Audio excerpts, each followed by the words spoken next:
turn trip has signal or system shutdown.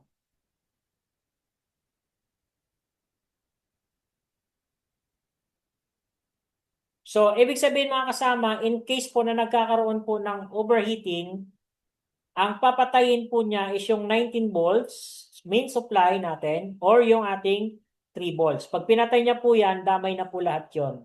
Okay? Ganun po mga kasama kapag ka nag-overheat yung ating laptop. So, ang nagmo-monitor po niyan is yung ating CPU. Yung CPU po natin, mayroon po siyang thermal resistor. Yung thermal resistor na yan, makikita po natin yan, katabi po yan ng ating CPU coil. Ito yung coil natin mga kasama, katabi yan dito. Minomonitor niyan yung temperature ng ating coil. Okay? So, papakita ko po yan sa inyo mga kasama. Mamaya, sa actual nating mga.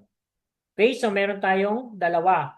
Yung isa naman po mga kasama, yan naman po yung thermal sensor ng atin pong graphics card. Kaya mapapansin nyo po, meron po nakalagay na G, ibig sabihin, yan po ay graphics. Okay, graphics po yan. Yung isa naman ay para po sa ating CPU. Okay? So, dito po mga kasama, meron po tayong sensing. Meron po tayong feedback at the same time yung current sensing. Okay? So, dito po meron tayong feedback at meron tayong current sensing. Okay? So, itong feedback na to and current sensing, ito po ay hindi po natin to mga kasama maano yung ano niya, kung ano po yung kanyang function. Pero ito po ay current sensing. Ibig sabihin, sa iba pong laptop mga kasama, mayroon po itong current sensing resistor. May current sensing resistor po yan. Pero dito po, ang pinaka-current sensing resistor niyan, yung mismong ating coil. Nandito nakakonect yan sa coil natin. Okay? Sa coil mismo yan nakaano. So, ibig sabihin mga kasama, ninomonitor niya lang po yung current. Kung nag-over current o nag-under current, so nagkakaroon siya dyan ng adjustment mga kasama doon sa output natin. So, next po mga kasama, same lang din naman po. Meron po din ditong feedback galing po sa ating CPU at meron din po tayong current sensing.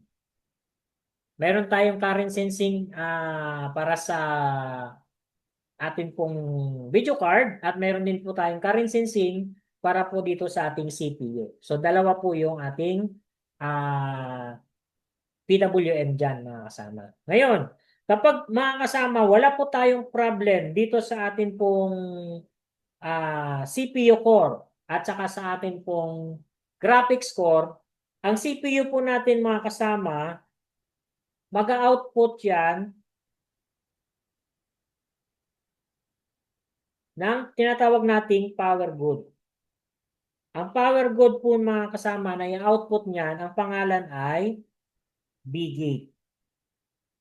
Yung B-gate po na yan mga kasama, yan po ay pinaka-output indicating na yung ating CPU power supply ay wala po tayong problema. Ngayon, ito naman pong isa mga kasama, mayroon naman pong power good sa ating pong video card. Ang tawag naman po dyan ay IMBP power good. So, magkaiba po sila ng pinuntahan. Ito pong ating video card, nag-output po siya ng power good, papunta po dito sa ating SIO. Samantalang, yung atin naman pong CPU power good ay nag-output naman siya ng signal papunta po sa ating PCH. Okay? So, nagkahiwalay po sila mga kasama. Okay? So, kung titingnan po natin dito mga kasama, ano oras na ba? Kung titingnan po natin dito, okay, dito, once na na-generate na po yung atin pong once na na-generate na po yung ating CPU core at saka yung graphics core mga kasama, yung ating pong PWM, mag-output po siya ng MVP power good para po dito sa ating SIO. Okay? Yung B-gate naman natin, mag-output naman siya ng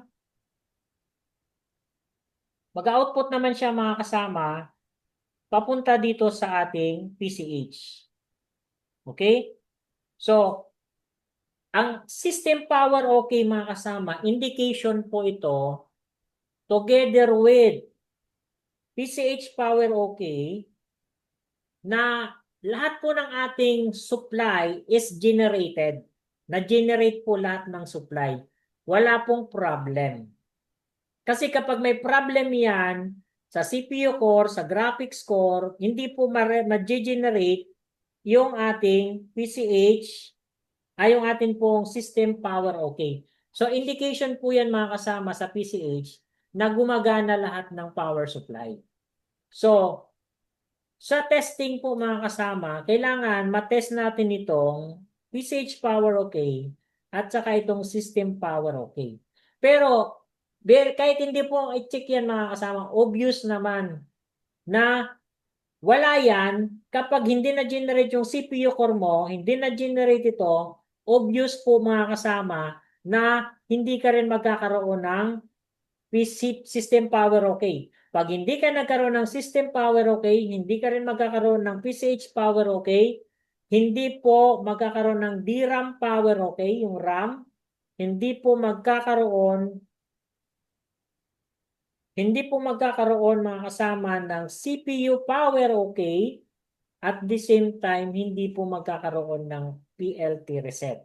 So, nananatili na yung atin pong problem dito kapag hindi tayo nagkaroon ng system power okay, ang problem natin ay no display. Okay. Ngayon, ang no display natin mga kasama, saan po ba nagsisimula? Ay ibig sabihin, dito po mga kasama, sa no display, po pwede po na itong BDDQ RAM mo ay generated pero hindi po yan nakarating dito. Hindi po nakarating sa PCH. Generated siya pero hindi siya nakarating sa PCH. Kung hindi siya nakarating sa PCH mga kasama, ibig sabihin po niyan, maaaring pong magkakaroon tayo ng 1.8, ito, pero isa lang dito, hindi makarating dun sa PCH mga kasama. Ibig sabihin nun, wala po tayong DRAM power okay. So ang DRAM power okay natin mga kasama, ang magdidictate po niyan ay yung PCH. Ang PCH naman, dapat matanggap niya yung supply ng 1.2 sa loob niya, PCH. Para masabi niya sa CPU na mayroon akong 1 BDDQ voltage. Pag na-receive niya rin naman yung system power okay, so ibig niya sabihin, ina-acknowledge niya, mayroon akong CPU power. Na-receive ko yung CPU power. Kino-confirm ko yung power. Next, pag na-confirm niya na yan lahat mga kasama, si PCH ay i-platform reset niya. I-reset niya yung kabuuang system. Pag na-reset niya yung kabuuang system, kung mapapansin niyo, magre-restart siya ulit. Pag na-restart niya ulit yan mga kasama, saka na ngayon, magiging active yung communication ng PCH BIOS. So dito sa PCH BIOS mga kasama, yan din po nagkukos ng no display. Yung ating BIOS. So napakarami po mga kasama ang pwedeng mag-cause ng no display issue dyan sa ating laptop. Isa na po yung BIOS. Ngayon, tingnan po natin ngayon mga kasama yung no display problem. Saan po ba nanggagaling? Para meron lang tayong idea. Okay? Para magkaroon lang tayo ng idea mga kasama.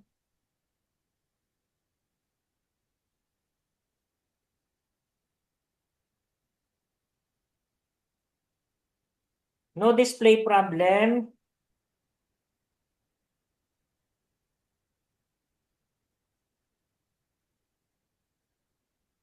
Ito mga kasama, usapang no display na po tayo. Okay?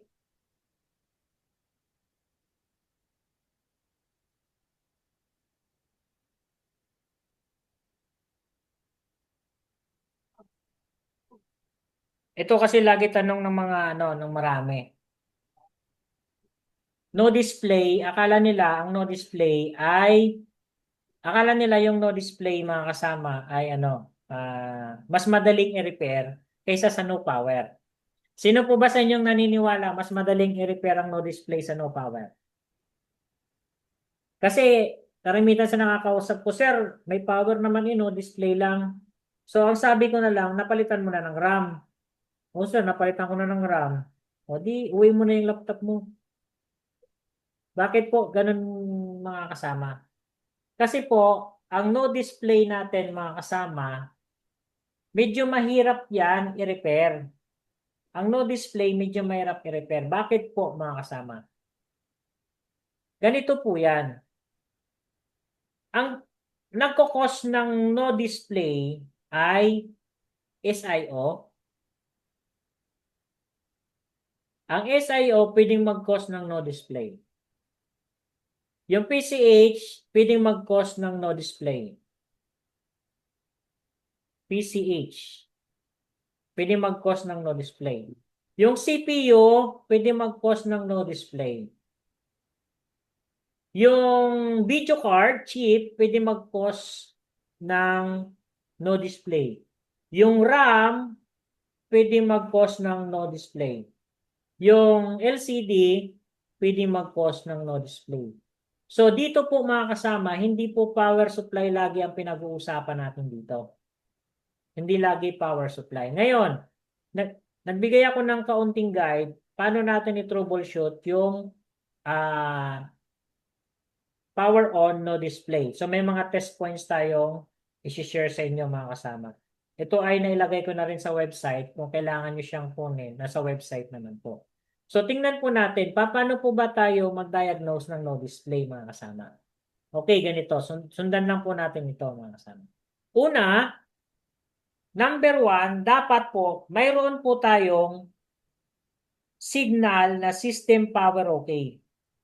Ang signal na yan mga kasama, nag-i-indicate lang po ito na mayroon kompleto yung ating power supply.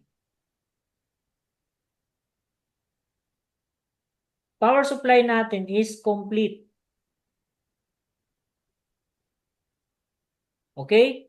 So, kapag mayroon kang problem sa power supply, hindi ka magkakaroon ng PCH power okay, hindi ka magkakaroon ng system power okay, ang gawin mo muna, i-repair mo muna yung mga missing voltages mo.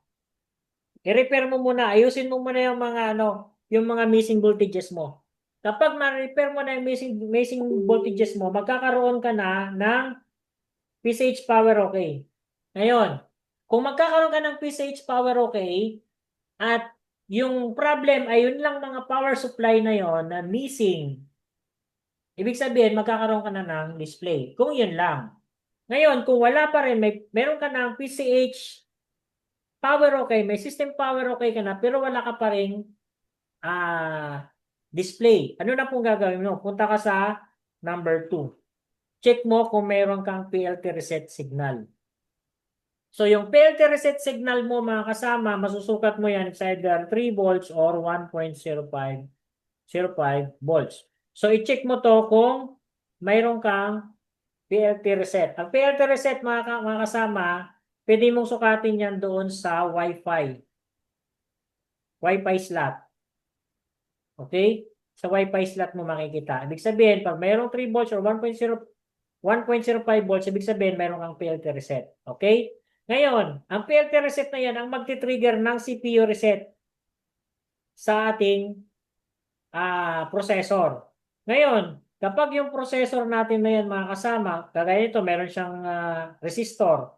Pag yung resistor na yan ay nag-change value, ibig sabihin, una, mahirap hanapin yung resistor na to. Kung saan siya located, dapat meron kang board viewer.